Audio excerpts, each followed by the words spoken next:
Semua kebenaran di dunia ini harus melewati 3 langkah. Pertama, ditertawakan. Kedua, ditentang dengan kasar. Dan ketiga, diterima tanpa pembuktian dan alasan. Kekuatan kemauan ibarat orang buta yang kuat, yang bisa mengangkat orang bodoh yang bisa melihat. Kebanyakan dari kita tidak mensyukuri apa yang sudah kita miliki, tetapi kita selalu menyesali apa yang belum kita capai. Bakat mengenai sasaran yang tak mampu orang lain bidik, kejeniusan mengenai sasaran yang tak mampu orang lain lihat. Perlakukanlah sebuah karya seni seperti seorang pangeran. Biarkan seni itu berbicara kepada Anda. Seringnya, kehilanganlah yang mengajarkan kita akan nilai sesuatu. Yang terbesar dari kebodohan adalah mengorbankan kesehatan untuk jenis lain dari kebahagiaan. Bagaimanapun nasib menimpa Anda, jangan berikan kesempatan untuk kegembiraan dan ratapan. Semua hal penuh perubahan dan keberuntungan Anda mungkin datang kapan saja. Dua musuh kebahagiaan manusia adalah rasa sakit dan kebosanan. Jadi, jika Anda tidak mencintai kesepian, Anda tidak mencintai kebebasan. Mengatasi masalah adalah pengalaman yang amat menyenangkan. Kebencian adalah urusan hati. Belas kasih adalah dasar semua moralitas. Banyak yang tidak kehilangan akal karena mereka tidak memilikinya. Dari sudut pandang kaum muda, hidup adalah masa depan yang sangat panjang. Dari sudut pandang usia tua, masa lalu yang sangat singkat. Bagaimana obat tidak menjadi obat ketika dosis sudah terlalu kuat? Sama halnya dengan para kritikus ketika mereka sudah melampaui ukuran keadilan. Setiap buku yang penting harus dibaca 2 kali. Apa yang orang biasa sebut takdir, biasanya hanya lelucon konyol mereka sendiri. Akan lebih baik untuk membeli buku jika Anda bisa menghabiskan waktu untuk membacanya. Karena individualitas dan situasinya, semua orang hidup tanpa kecuali dalam batasan konsep dan pandangan tertentu. Jika seseorang mencurigai kebohongan, orang menganggap dirinya percaya karena dia menjadi kurang ajar. Kebohongan semakin kuat dan dogma dibuka. Banyak orang melihat bahwa penglihatan telah sepenuhnya mengambil alih tempat berpikir. Belas kasihan terhadap hewan begitu erat kaitannya dengan kualitas karakter yang dapat dikatakan dengan yakin. Siapapun yang kejam terhadap hewan tidak bisa menjadi orang baik. Alam menunjukkan bahwa dengan pertumbuhan kecerdasan datang peningkatan kapasitas untuk rasa sakit.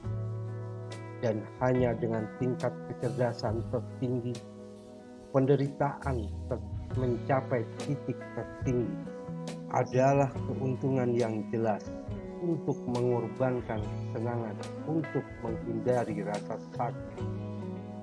Banyak yang hidup terlalu banyak di masa kini, yang nekat, yang lain terlalu banyak di masa depan. yang pemalu dan peduli.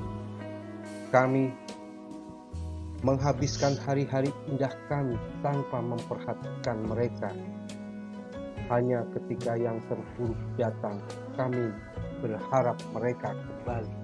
Saya mungkin telah memahami dan mengajarkan apa itu orang suci. Tetapi saya tidak pernah mengatakan bahwa saya adalah orang suci.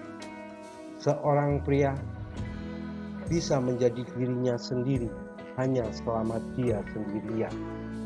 Setiap seniman sama hebatnya dengan karya-karyanya yang terhebat.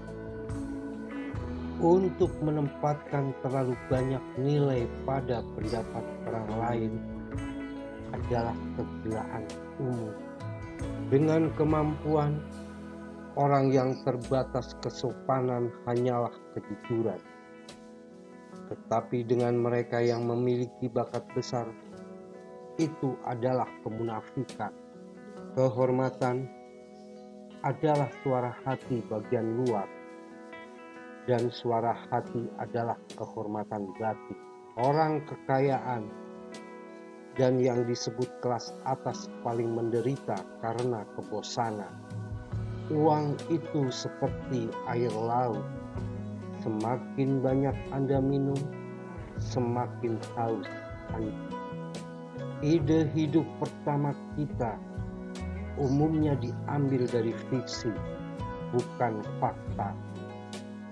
Kekuatan kehendak bagi pikiran seperti orang buta yang kuat yang memikul di pundaknya orang lumpuh yang bisa melihat. Keras kepala adalah hasil dari kemauan yang memaksakan dirinya ke tempat intelek. Kritik umum dunia tidak akan memberitahu Anda apa yang telah berhasil, tetapi apa yang Anda lewatkan. Manusia pada dasarnya tidak peduli satu sama lain, tapi wanita pada dasarnya adalah musuh. Musik adalah melodi, di mana teksnya adalah dunia. Orang-orang hebat seperti elang dan membangun sarang mereka di atas kesunyian yang tinggi. Landasan yang menjadi sandaran semua pengetahuan dan pembelajaran kita adalah hal yang tidak dapat dijelaskan. Satu-satunya pria yang benar-benar tidak dapat hidup tanpa wanita adalah seorang ginekolog. Saya tidak pernah tahu ada masalah selain membaca 1 jam tidak mereda.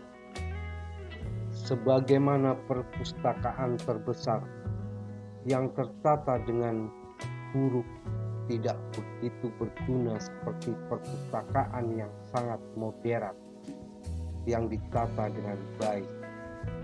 Demikian pula jumlah pengetahuan terbesar, jika tidak diuraikan oleh pikiran kita sendiri, bernilai jauh lebih kecil daripada volume yang jauh lebih kecil yang telah berpikir berlebihan dan berulang kali.